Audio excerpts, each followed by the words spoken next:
Good afternoon, church. I hope that you're all well. Thank you for joining me again today for our devotional. I'm hearing about several of you who are in stressful times. I'm praying for you and I love you. I can only imagine the weight that you feel. I want to talk briefly today about surrender. James 4:10 says to humble yourselves before the Lord, and He will lift you up.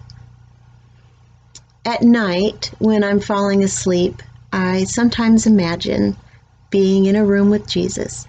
His arms are open to greet me, and in my arms are labeled bags. Sometimes my bags say bills or an argument with Jason, worry or our health, my friendships. These are sometimes very heavy bags. I imagine Jesus walking over and lifting these bags up off of my arms one by one. He sets them behind him one at a time.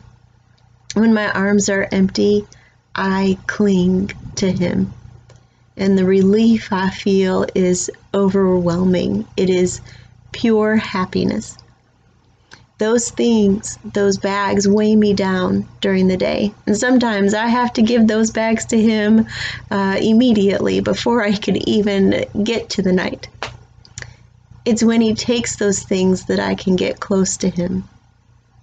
I can then fully praise Jesus and spend time right there in that space with him. That space is prayer. And I have surrendered all.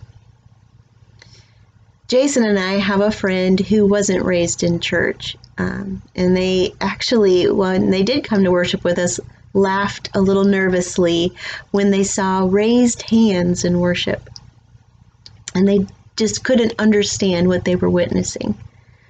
Some people aren't comfortable with public displays of affection, not even towards God. A preacher we knew in Michigan joked that some people will only raise their hands if a police officer told them to put their hands up.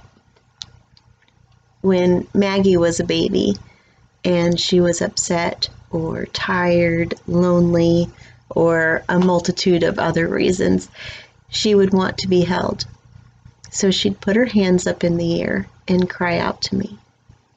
This is how I surrender to God, my Father, how I cry out for His strength to lift me up.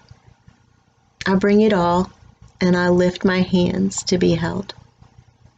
Tonight, at our drive-in movie, we are welcoming some guests who may have never stepped foot in a church, or it's been a long time since they were willing to be held.